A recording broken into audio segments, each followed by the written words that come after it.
Hi friends, Satish and Vicky from Cartoon Teacher TNPSC. So இன்றைக்கி நம்ம பார்க்க போகிற கரண்ட் அஃபேர்ஸ் வந்து அக்டோபர் 20. ஸோ இதோட பிடிஎஃப் வந்து டிஸ்கிரிப்ஷனில் கொடுக்குறோம், டவுன்லோட் பண்ணிக்கோங்க. பார்க்கலாமா? Okay bro.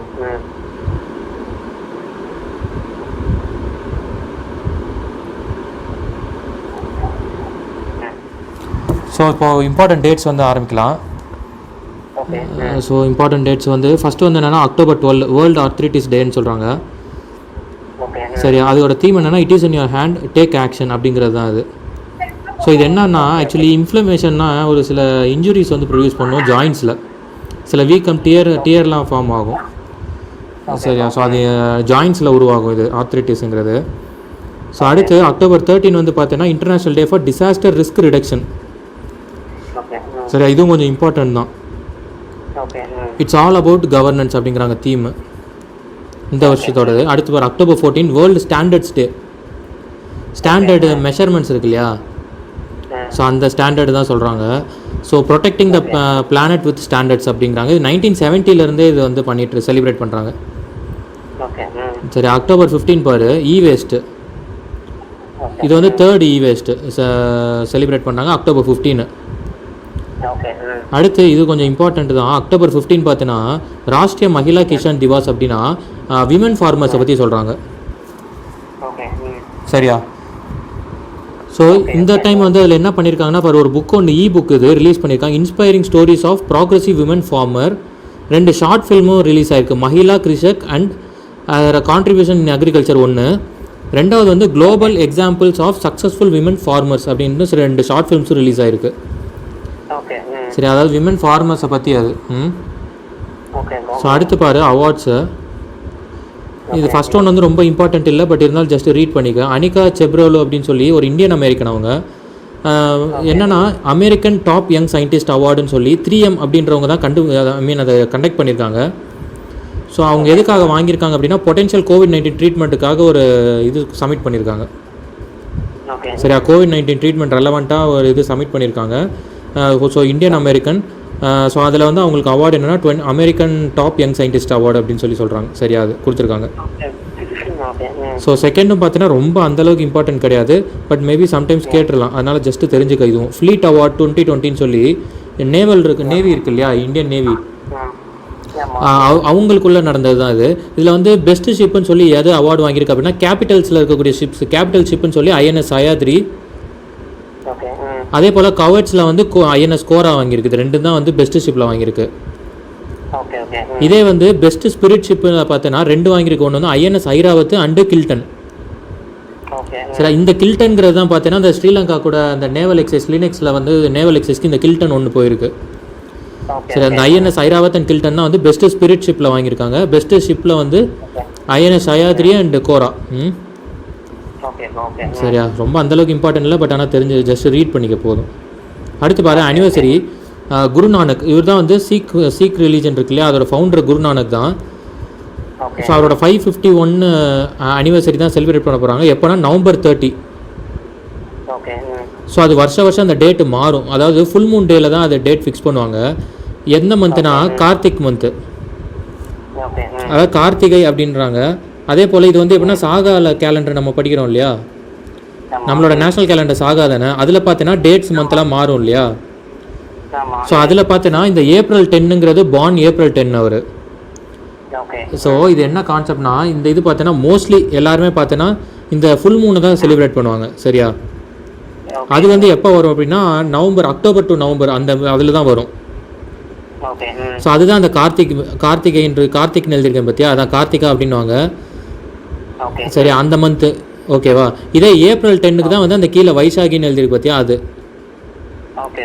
சரியா? ஸோ இப்போது 10th April சிலர் செலிப்ரேட் பண்ணுவாங்க, பட் ஆனால் மோஸ்ட்லி பார்த்தீங்கன்னா இந்த ஃபுல் மூன் டே இன்னும் கார்த்திகா இந்த இதில் தான் செலிப்ரேட் பண்ணுவாங்க. அது எப்போ வரும்னா அக்டோபர் டு நவம்பர். ஸோ இந்த வருஷம் நவம்பர் 30 வருது. புரியுதுல்ல? இப்போ இதே இது இம்பார்ட்டண்ட்டாக பார்த்தீங்கன்னா இவர் இந்த குருநானக் இருக்கார் இல்லையா, ஸோ இவர் வந்து ரொம்ப வருடங்கள் வாழ்ந்து இறந்த இடம் வந்து இந்த கர்த்தார்பூர் இடம் அப்படின்னு சொல்லி சொல்கிறாங்க. ஸோ இப்போ போன வருஷம் பார்த்தீங்கன்னா இம்ரான் கான் வந்து என்னென்னா இந்தியன்ஸ் சீக் இருக்காங்க இல்லையா, ஸோ அவங்க வந்து அங்கே விசிட் பண்ணிக்கலாம் அப்படின்னு சொல்லி விசா வந்து சில என்ன சொல்கிறது, அந்த இடத்துக்கு மட்டும் போயிட்டு வரலாம். புரியுதா? Okay okay. அதுக்கு மட்டும் விசா ப்ராசஸ்லாம் ரொம்ப லிமிட் பண்ணியிருக்காங்க. ஐ மீன் லிமிட் பண்ணியிருக்க இந்த சென்ஸு அதோட அந்த ஸ்ட்ரிஞ்சன்ட் மெஷர்ஸ் இல்லாமல், யூஷுவல் ப்ரொசீஜராக இல்லாமல், இங்கே கோயிலுக்கு மட்டும் போயிட்டு அந்த குருத்வாராக்கு மட்டும் போயிட்டு திரும்பி வந்துடணும். ஸோ அந்த மாதிரி இருக்கும். சரி, அது வந்து யார் வேணாலும் அப்ளை பண்ணலாம் இந்தியன்ஸு. நம்ம ஆன்லைன் போர்ட்டலில் தான் அப்ளை பண்ணணும். அப்ளை பண்ணோன்னா போலீஸ் ஸ்டேஷன்லேருந்து வெரிஃபை வருவாங்க. ஸோ நம்ம மேலே கிரிமினல் சார்ஜஸ்லாம் இருக்கான்னு பார்ப்பாங்க. உனக்கு ஒரு 3-4 days இல்லை அவ்வளோதான் அந்த டைம் கொடுத்துருவாங்க. இவ்வளோ தான் அதோட வேலிடிட்டின்னு கொடுத்துருவாங்க. புரியுதா? ஸோ அப்படி போயிட்டு இருந்தது. ஸோ இப்போ இந்த இது வந்து குருநானக் அதுவும் இல்லாமல் அனிவர்சரிங்கும் போது கொஞ்சம் கூட்டம் வரும் இல்லையா? ஸோ அதனால் இதுவும் கொஞ்சம் சிக்னிஃபிகண்ட்டானது தான். அது கர்த்தார்பூரும் அங்கே இருக்குது. சரி, அது கர்த்தார்பூர். ஸோ எப்போ போன வருஷம் நவம்பர்லேருந்து ஸ்டார்ட் ஆகிருக்கு. புரியுதா? ஸோ இது கொஞ்சம் இம்பார்ட்டண்ட் தான். அந்த கர்த்தார்பூருங்கிறது கொஞ்சம் இம்பார்ட்டண்ட்டு. ஏன்னா இப்போ தான் அது ரீசெண்டாக டிப்ளமேட்டிக் வைஸில் இது கொஞ்சம் அவங்க ஓகே பண்ணியிருக்காங்க. அதுவும் பாகிஸ்தான் இந்தியாவுக்குள்ள ஒரு ரிலேஷன்ஷிப்பில். அடுத்து பாரு, இன்டர்நேஷ்னல் ரிலேஷனில் ஆக்சுவலி இது என்னன்னா, ஜஸ்ட் ஒரு கான்ஃபரன்ஸ்க்கு நம்ம வந்து ஹோஸ்ட் பண்ணுறதுக்கு நம்ம செலக்ட் ஆகிருக்கோம். எந்த ஸ்டேட்னா ஜம்மு அண்ட் காஷ்மீர் செலக்ட் ஆகிருக்கு. 50th SIAA காங்கிரஸ் 2021 ஹோஸ்ட் பண்ண போகிறது யாருன்னா ஜம்மு அண்ட் காஷ்மீர். இது வந்து வேர்ல்டு ஃபுல்லாக பார்த்தோன்னா ஒரு அரௌண்ட் 15,000 மெம்பர்ஸ் இருப்பாங்க. ஸோ அதில் வந்து நம்ம வந்து பார்த்தோன்னா நமக்கு கிடச்சிருக்கு ஜம்மு அண்ட் காஷ்மீர். அந்த SIAAனா என்ன அப்படின்னா, scale international Asia and area Congress, இதுதான் அதோட இது. சரியா? ஸோ அதோட 50th சமிட் வந்து நம்ம நெக்ஸ்ட் இயர் ஹோஸ்ட் பண்ண போகிறோம். இதில் யார் வரப்போகிறா அப்படின்னா, இது யாரை யுனைட் பண்ணுது அப்படின்னா, மோஸ்ட்லி அந்த all over the world travel and இது டூரிசம் இண்டஸ்ட்ரியை தான் வந்து இது பண்ணுது. சரியா? இது வந்து இந்த பாடி வந்து என்னென்னா ஒரு ஸ்பெயின் பேஸ்டு டூரிசம் இது. சரியா? இந்த SIAAங்கிறது ஒரு ஸ்பெயின் பேஸ்டு இது. இந்த டைம் வந்து அதை ஹோஸ்ட் பண்ணுறதுக்கு வந்து இங்கே ஜம்மு அண்ட் காஷ்மீர் கிடச்சிருக்கு. சரியா? அடுத்து பாரு,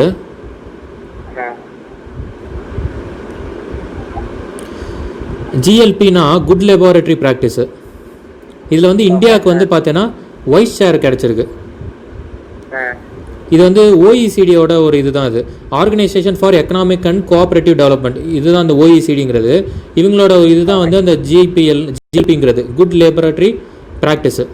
சரியா? ஸோ இதில் வந்து நமக்கு வைஸ் சேர்மன் கிடச்சிருக்கு. இந்தியா வந்து அதில் இருப்பாங்க. ஸோ அதே போல் நேஷ்னல் GLP கம்ப்ளைன்சஸ் அத்தாரிட்டின்னு சொல்லியே 2002 நம்ம ஒன்று செட்டப் பண்ணியிருக்கோம். இது ஒரு பாடி மாதிரி. சரியா? அடுத்து பாரு, social issue second. Actually still birth report அப்படின்னு சொல்லி ஒன்று கொடுக்குறாங்க. யாருன்னா யுனைடெட் நேஷன் வந்து என்ன பண்ணியிருக்குன்னா, இப்போ ஒரு இனிஷியேட்டிவ் எடுத்து இப்போ தான் ஃபஸ்ட் டைம் ரெடி பண்ணுறாங்க. இந்த ஸ்டில் பர்த் ரிப்போர்ட் அப்படின்னு சொல்லி கொடுக்குறாங்க. அதை டைட்டில் பண்ணியிருக்காங்க என்ன அப்படின்னா, neglected tragedy the global burden of still birth அப்படின்னு சொல்லி தான் அதோட டைட்டில் பண்ணியிருக்காங்க. இது என்ன அப்படின்னா, ப்ரெக்னெண்ட்டாக இருக்காங்க இல்லையா, அந்த ப்ரெக்னெண்ட்டாக இருக்கும்போது என்ன ஆயிரும்னா, அந்த குழந்தை வந்து சைன் எதுவுமே இல்லாமல் அப்படியே இறந்துடும். புரியுதா? பிறக்கும் போது பார்த்தீங்கன்னா சம்டைம்ஸ் அது என்னது குழந்தைகள் இறந்துடும். ஸோ அதே இல்லைன்னா ஃபஸ்ட்டே வந்து குழந்தைய வந்து கலைஞ்சிரும் உருவாகி. ஸோ அது வந்து சர்டன் பேராமீட்டரில் ஃபிக்ஸ் பண்ணுவாங்க. பட் இங்கே எதை வச்சு இவங்க டிட்டர்மைன் பண்ணுறாங்க அப்படின்னா, no signs at 28 weeks of pregnancy. So இந்த ரிப்போர்ட் வந்து பேஸ்ட் ஆன் 28 weeks. சரியா? ஸோ இது வந்து இந்தியா வேர்ல்டு ஃபுல்லாக 1.9 மில்லியன் வந்து இதில் இந்த மாதிரி இது வருது அப்படின்னு சொல்கிறாங்க. இதில் பாதிக்கப்படுறது அதில் 0.34 இந்தியாவில் இருக்குது. சரியா? புரியுதுல்ல? அடுத்து தேர்டு ப்ரோக்ராம்ஸ் அண்ட் ப்ராஜெக்ட்ஸு பாரு, ஜெய் ஜவான் மிஷன். இது வந்து கோவாவில் கொண்டு வந்திருக்காங்க. ஒரே ஹலோ, இல்லை இது ஜவான் இல்லை, இது ஆக்சுவலி ஜீவன். சரி, அதை மாற்றிக்கோ. அதை ஜவான் அதான் பார்த்தேன். என்னடா ஜவான் இருக்குன்ட்டு. இல்லை ஜவான் இல்லை, இது ஆக்சுவலி என்னன்னா, இது அதாவது என்ன பண்ணுறாங்கன்னா, கோவா தான் இது இம்ப்ளிமெண்ட் பண்ணியிருக்காங்க ஃபர்ஸ்ட் இன் இந்தியா. என்ன அப்படின்னா, கம்ப்ளீட்டாக ஆல் ஓவர் கோவா ஸ்டேட் எல்லா ஹவுஸ் ஹோல்ட்ஸ்க்கும் வாட்டர் கனெக்ஷன். சரியா? 100% டேப் வாட்டர் கனெக்ஷன் கொடுத்துருக்காங்க. இது அடுத்து அவங்க என்ன பண்ண போகிறாங்க அப்படின்னா, இது சென்சார்ஸ்லாம் கொண்டு வந்து ஓரளவுக்கு அதை இன்னும் வந்து அந்த வேஸ்டேஜை கண்டெயின் பண்ணுறக்கா இன்னும் நெக்ஸ்ட் அட்வான்ஸ்டு ஸ்டெப்பாக டிஜிட்டலைசேஷன் மாதிரி போகிறாங்க. ஓகேவா? பட் ஆனால் 100% வந்து டேப் வாட்டர் கனெக்ஷன் கொடுத்துருக்காங்க. அது வந்து கோவா தான். அதை தான் என்ன சொல்கிறாங்க, ஹர் கர் ஜல் ஸ்டேட்டுங்கிறாங்க.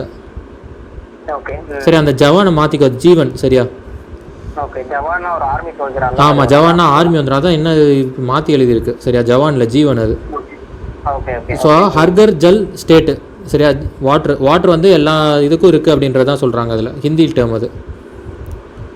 ஸோ அடுத்து பாரு, டிஜிட்டல் இன் பப்ளிக் எஜுகேஷன். இது வந்து கேரளா. ஓகே. ஸோ அதனால தான் எல்லாமே பார்த்தீங்கன்னா இந்த ப்ரோக்ராம்ஸ் எந்தெந்த ஸ்டேட்டு கொண்டு வந்திருக்குன்னு மேலே எழுதிட்டேன். சரியா? சம்டைம்ஸ் இது எந்த ஸ்டேட்டில் இம்ப்ளிமெண்ட் பண்ணாங்கன்னு கேட்பாங்க. சரியா? ஸோ அதனால் ஃபஸ்ட்டு அப்படி ஈஸியாக இருக்கும் கொஞ்சம். கேரளா இது என்னென்னா hi tech classroom and hi tech laboratory, கம்ப்ளீட்டாக கவர்மெண்ட் ஸ்பான்சர்ட் கவர்மெண்ட் ஸ்கூல்ஸ் எல்லாத்துலேயுமே இதை வந்து இம்ப்ளிமெண்ட் எல்லாமே செட்டப் பண்ணியிருக்காங்க. சரியா? ஸோ அது கேரளா தான் first state to completely implement. அடுத்து டெக்னாலஜி ஃபார் ட்ரைபல்ஸு. இது எங்கன்னா சத்தீஸ்கரில் கொண்டு வந்திருக்காங்க. யாருன்னா ட்ரைஃபெடுங்கிறது அது வந்து மினிஸ்ட்ரி ஆஃப் ட்ரைபல் அவங்களோட அந்த அஃபேர்ஸ் கீழே தான் வரும். இது ட்ரைஃபெடுங்கிறது இந்த ப்ரோக்ராமு. இது வந்து என்ன பண்ணியிருக்காங்கன்னா with MFP federation and IIT Kanpur கூட ஒரு இது சேர்ந்து பண்ணுறாங்க இந்த இது. சரியா? இதில் ட்ரைஃபெட்னா என்ன அர்த்தம் அப்படின்னா tribal cooperative marketing development federation of India. புரியுதா? அதாவது அந்த ட்ரைபல்ஸ் அவங்க சைடில் பண்ணக்கூடிய பொருட்கள்லாம் இருக்கு இல்லையா, அது எல்லாமே பார்த்தோன்னா விற்கிறதுக்குன்னு ஒரு இடத்த கிரியேட் பண்ணுறாங்க, ஒரு ஷாப்பு. ஆக்சுவலி நான் வந்து டெஹ்ராடூன் போயிருந்தப்போ இது ஃபாரஸ்ட் அகாடமி இருக்குது, இந்தியன் ஃபாரஸ்ட் அகாடமி. ஸோ அங்கே டெஹ்ராடூன் உள்ளே பார்த்தீங்கன்னா அங்கே ஒரு இது இருக்குது, ஒரு ஷாப்பு தனியாகவே இதுக்காகவே இந்த ட்ரைஃபெட் இது ஸ்பான்சர் பண்ணியே ஒரு ஷாப் அங்கே இருக்குது. அவங்க பண்ண பொருட்கள் தான் அங்கே இருக்கும். ஏர்போர்ட்டில் கொண்டு வந்திருக்காங்க இந்த ட்ரைஃபெட். இது வந்து நிறைய இடத்துல இம்ப்ளிமெண்ட் பண்ணிட்டு வராங்க. பட் இப்போ இங்கே என்ன பண்ணுறாங்கன்னா வித் எம்எஃப்பி ஃபெடரேஷன் சொல்லி என்னென்னா எம்எஃப்பினா மைனர் ஃபாரஸ்ட் ப்ரொடியூஸ், அந்த ஃபெடரேஷன் கூட சேர்ந்து ஐஐடி கான்பூர் இவங்க 3 பேர் சேர்ந்து சத்தீஸ்கரில் கொண்டு வந்த ப்ராஜெக்ட் தான் இது. டெக்னாலஜிக்கலி அவங்கள வந்து அவேர்னஸ் இன்க்ரீஸ் பண்ணுறாங்க. புரியுதா? ஸோ இதான் அந்த இது ஸ்கீம் எங்கன்னா சத்தீஸ்கரில் வந்து டெக் ஃபார் ட்ரைபல்ஸ். நான் அதை ஞாபகம் வச்சுக்க, அவ்வளோதான். ஸோ ஆனால் பட் ட்ரைஃபெட்டுங்கிறதுக்கும் ஃபுல் ஃபார்ம் தெரிஞ்சுக்கணும். இதுவும் கண்டிப்பாக கேட்குறதுக்கு வாய்ப்புகள் உண்டு. நல்ல இம்பார்ட்டன்ட் இதுதான் இது. சரி, மீதி கூட கேட்க மாட்டாங்க, பட் ஆனால் ட்ரைஃபெட் தெரிஞ்சுக்கணும். அடுத்து பாரு, எக்கனாமிக்கலி ஜிடிபி பார்த்தோன்னா சைனா வந்து 4.9% வந்து டெவலப் ஆகிருக்கு. அது ஏன்னா மார்ச் டு ஜூன் 3.2 தான் இருந்திருக்கு, பட் இப்போ இன்க்ரீஸ் ஆகிருக்கு 4.9க்கு. மெயினாக என்னென்னா 2 காரணம் சொல்கிறாங்க. ஒன்று வந்து என்னென்னா பர்ச்சேசிங் பவர் வந்து இன்க்ரீஸ் ஆகிட்டு இருக்காங்க. மக்கள் வந்து காசு புழக்கங்கள் வந்து பொருட்கள் வாங்க ஆரம்பிக்கிறாங்க, பர்ச்சேசிங் இன்க்ரீஸ் ஆகுது. ரெண்டாவது அங்கே வந்து கொரோனா கண்டெயின் பண்ண ஆரம்பிச்சிட்டாங்க. ஸோ இண்டஸ்ட்ரீஸ்லாம் ஓப்பன் ஆக ஆரம்பிச்சிருச்சு. அப்போ என்ன ஆகுது, ப்ராடக்ட் வந்து ஒர்க் பண்ணி ப்ராடக்ட் வந்து மேனுஃபேக்சர் பண்ணுறாங்க, அந்த மேனுஃபேக்சர் எக்ஸ்போர்ட் பண்ணுறாங்க, அங்கே அதோட ஜிடிபி இன்க்ரீஸ் ஆகுது. புரியுதா? ஸோ அதனால் வந்து 3.2% இருந்தது 4.9க்கு இன்க்ரீஸ் ஆகிருக்கு. ஸோ அடுத்து எக்கனாமிக்கலி பாரு, பிரைம் மினிஸ்டர் கிசான் ஸ்கீமு கோவாவில் இம்ப்ளிமெண்ட் பண்ணுறாங்க. ஆக்சுவலி என்ன இம்ப்ளிமெண்டேஷன்னா என்ன டிஃப்ரென்ஸ்னா இந்தியன் போஸ்ட் கூட அது இந்தியா போஸ்ட் இருக்கு இல்லையா, அவங்க கூட வந்து சேர்ந்துருக்க கொலாபரேஷன் அது. இந்த பிரைம் மினிஸ்டர் கிசான் ஸ்கீமை வந்து த்ரூ இந்தியா போஸ்ட், அதாவது போஸ்ட்மேன்ஸே வந்து அவங்க அந்த அமௌண்ட்டை வந்து போய் ஃபார்மர்ஸ்ட்டை டெலிவரி பண்ணிடுவாங்க. 2000 rupees வந்து அவங்க போய் கிரெடிட் பண்ணிடுவாங்க. சரியா? ஸோ அதுதான் அந்த ஸ்கீம், இதுதான் அது. ஸோ இந்த பிரைம் மினிஸ்டர் கிசான் ஸ்கீமு, அதாவது prime minister Kisan Samman Nidhi scheme தான் அந்த ஃபுல் ஃபார்ம் அது. சரியா? கிசான்கிறது farmers relevant, prime minister farmer relevant ஸ்கீம்னா அது அர்த்தம் இல்லாமல் போயிடும். ஆக்சுவல் ஸ்கீம் பேர் என்ன, prime minister Kisan Samman Nidhi scheme. இதுதான் அதோட ஸ்கீமு. 2000 rupees வந்து கொடுக்குறாங்க. அது எப்படின்னா த்ரூ போஸ்ட் மாஸ்டர்ஸ். சரி, அவங்களே வந்து போய் டெலிவரி பண்ணிடுவாங்க, அந்த ஃபார்மர்ஸ்ட்டை டேரெக்டாக கொடுத்துட்றாங்க. இது வந்து கோவா கொண்டு வந்திருக்காங்க. அடுத்து பாரு, 75 rupees காயின் வந்து இது ரிலீஸ் பண்ணியிருக்காரு யார், பிரைம் மினிஸ்டர் மோடி. இந்த 75 rupees on the occasion of 75th FAO anniversary. FAOனா ஃபுட் அண்ட் அக்ரிகல்ச்சர் ஆர்கனைசேஷனு. நம்ம ஒரு 1 week பேக் கூட நம்ம பார்த்தோம் இந்த FAO பற்றி. ஸோ இவங்களோட 75th anniversary வந்து இது பண்ணுற மாதிரி இவரு 75 rupees காயின் வந்து ரிலீஸ் பண்ணியிருக்காங்க. நம்ம ஆல்ரெடி 100 rupees காயின் ஒரு 2-3 days பேக் பார்த்தோம் ரிலீஸ் பண்ணது. சரியா? சிண்டியா அவங்களோட இதில் வந்து நேமில் ரிலீஸ் பண்ணியிருக்காங்க, அவங்களோட புகைப்படத்தை வச்சு ரிலீஸ் பண்ணியிருக்காங்க. ஸோ அடுத்து பாரு, 4th டிஃபென்ஸு. இந்த மலபார் எக்ஸசைஸும் நம்ம இந்த மந்த் ஸ்டார்டிங்லேருந்தே பார்த்துட்டு தான் இருக்கோம். இது ஆக்சுவலி எப்போ இந்த எக்ஸசைஸ் கண்டக்ட் ஆக போகுதுன்னா நவம்பரில் கண்டக்ட் ஆக போகுது. ஸோ இந்த இது பார்த்தீங்கன்னா ஆஸ்திரேலியாவும் ஜாயின் ஆக போகுது இதில். முன்னாடி வந்து கொஸ்டின் மார்க்கில் இருந்தது ஜாயின் பண்ணுறதா இல்லையான்ட்டு, பட் இப்போ வந்து ஜாயின் பண்ண போது கன்ஃபார்ம் ஆயிடுச்சு. ஆக்சுவலி இந்த மலபார் எக்ஸசைஸே ஃபஸ்ட்டு ஒரு பைலேட்டரல் எக்ஸசைஸ் தான். இந்தியா அண்ட் USA தான் சேர்ந்து பண்ணிகிட்டு இருக்காங்க 92லேருந்து. அதுக்கப்புறம் 2015 தான் வந்து ஜப்பான் ஜாயின் ஆச்சு. அதுக்கப்புறம் 2017 ஆஸ்திரேலியா வந்து கேட்டுகிட்டே இருக்காங்க, அப்சர்வர் ஸ்டேட்டஸாவது கேட்டாங்க. இப்போ வந்து இந்த டைம் வந்து கொடுக்கறதுக்கு சம்மதிச்சிருக்காங்க. Okay okay. அதுவும் இல்லாமல் 2007 நினைக்கிறேன் ஒரு டைம் வந்து இவங்க வந்து அந்த ஜாயின் எக்ஸசைஸில் வந்து பார்ட்டிசிபேட் பண்ணியிருப்பாங்க. ஆனால் பட் சைனா வந்து இந்த இந்த காம்பினேஷனுக்கு வந்து எகெயின்ஸ்ட் தெரிவிச்சிருப்பாங்க. அதனால ஆஸ்திரேலியா வந்து அதுக்கப்புறம் கண்டினியூ ஆயிருக்காது. ஓகே பட் ஆனால் இப்போது இந்த 4 கண்ட்ரிக்குமே சைனா வந்து த்ரெட்டாக இருக்குது. ஓகே. ஸோ அதனால் வந்து இப்போ இது கண்டெயின் பண்ணணுன்றதுக்காகவே இப்போ இவங்க ஓகே பண்ணிட்டாங்க. ஆஸ்திரேலியாவும் வந்துச்சு. இது எப்போ டிஸ்கஸ் பண்ணாங்கன்னா இந்த குவாடு நம்ம இப்போ பார்த்தோம் இல்லையா, ஃபாரின் மினிஸ்டர்ஸ் மீட்டிங் நடந்தது இல்லை, எங்கே டோக்கியோவில் நடந்தது. ஆமாம். ஸோ அதில் வந்து நம்ம இந்தியாவிலேருந்து ஜெய்சங்கர் அவர் போயிருந்தார் ஃபாரின் மினிஸ்டர். ஸோ அது மாதிரி 4 கண்ட்ரியோட மினிஸ்டர்ஸும் மீட் பண்ணாங்க. ஸோ அதில் வந்து டிஸ்கஸ் பண்ணியிருந்தாங்க. பட் இப்போ வந்து இப்போ ஓகே கன்ஃபார்ம் பண்ணிட்டாங்க. ஸோ இது சைனாவை கண்டெயின் பண்ணுறதுக்கு இது ஒரு பிக்கஸ்ட் நல்ல ஒரு ஸ்ட்ராங் ஃபவுண்டேஷன், ஸ்ட்ராங் ஆர்கனைசேஷன் சொல்லலாம் இது. ஸோ அவங்க ஃபினான்ஸ் மினிஸ்ட்ரி அந்த கோஆப்ரேஷனில் இருந்ததை இப்போ மிலிட்ரி எக்ஸசைஸ்லையும் கொண்டு வந்துட்டாங்க. சரியா? ஸோ டிஃபென்ஸ் சைட்லேயும் அவங்க அந்த கோஆப்ரேஷனை கொண்டு வராங்க. அடுத்து பாரு, ரஸ்டம் 2 அப்படின்ற ட்ரோன் வந்து டெஸ்ட் பண்ணியிருக்காங்க. யார்? DRDO as usual. இது வந்து இண்டிஜினியஸ், ஓகேவா, ஒரு சர்வைலன்ஸ் ட்ரோன் தான் இது. இது வந்து என்னென்னா பேலோடையும் கேரி பண்ணக்கூடிய கெப்பாசிட்டி இருக்குது அப்படிங்கிறாங்க இதுக்கு. இது வந்து எதை ரிசம்பிள் பண்ணுதுன்னா, ரஸ்டம் 2ங்கிறது இஸ்ரேலோட ஹெரானை வந்து ரிப்ளிகேட் பண்ணுது அப்படிங்கிறாங்க. இஸ்ரேலில் ஹெரான் மாதிரியே இங்கே ரஸ்டம் 2 வந்து டிசைன் பண்ணியிருக்கதா சொல்கிறாங்க. சரியா? அன்மேண்ட் ஏரியல் வெஹிக்கிள் தான் ட்ரோன்னாலே. அடுத்து environment. World second smack tower வந்து டெல்லியில் செட் பண்ண போகிறாங்க. எந்த இடத்துலனா கனாட் பிளேஸில். அப்போ செகண்டுன்னு பார்த்துட்டோம் இல்லையா, அப்போ ஃபஸ்ட்டு யாருதுன்னா இப்போ சைனா. இது என்ன ஸ்மாக் டவர் அப்படின்னா ஏரை பியூரிஃபை பண்ணுற ஒரு டவர், அவ்வளோதான், வேறு ஒன்றும் இல்லை. ஸோ ஏரில் வரக்கூடிய அந்த பொல்யூட்டட் பார்ட்டிகல்ஸ்லாம் இருக்கு இல்லையா, அதெல்லாம் ஃபில்ட்ரு பண்ணி பியூரிஃபை பண்ணி வெளியே அனுப்பும், அவ்வளோதான். ஸோ அதுக்கு அது யூஸ் பண்ணுற ஃபில்ட்ரு என்னென்னா ஹெப்பா ஃபில்டர் அப்படிங்கிறாங்க. ஹெப்பா ஃபில்டர்னு என்னென்னா highly effective particulate arrestance. HEPA filter H14 இதுதான் யூஸ் பண்ணுறாங்க. சரியா? ஸோ அவ்வளோதான், இதில் ஒன்றும் வேறு எதுவும் இல்லை. டவுட் இருக்கா எதுவும்? ஸோ அடுத்து பாரு, போலார் ஸ்டர்ன் மிஷன். போலார் ஸ்டர்ன்னா என்னென்னா அது ஒரு ஷிப்பு பேர். ஸோ போலார் ஸ்டர்ன் மிஷன்கிறது எங்கன்னா ஆர்க்டிக் ரீஜனுக்கு அனுப்பியிருக்காங்க அந்த ஷிப்பை.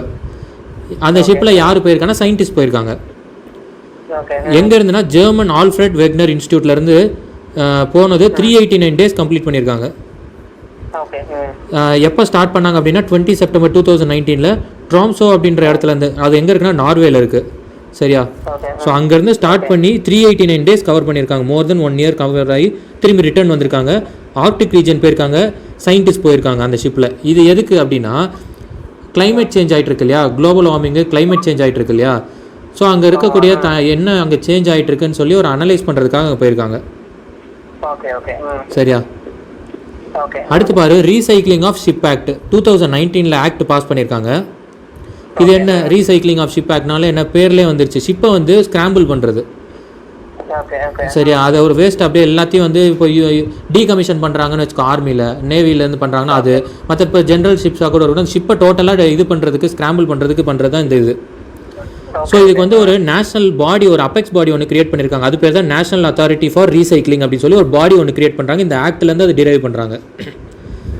சரியா? இந்த ஆக்ட்லேருந்து பவர் எடுத்து அபெக்ஸ் பாடி ஒன்று கிரியேட் பண்ணியிருக்காங்க. அந்த பாடி பேர் தான் நேஷனல் அத்தாரிட்டி ஃபார் ரீசைக்ளிங்.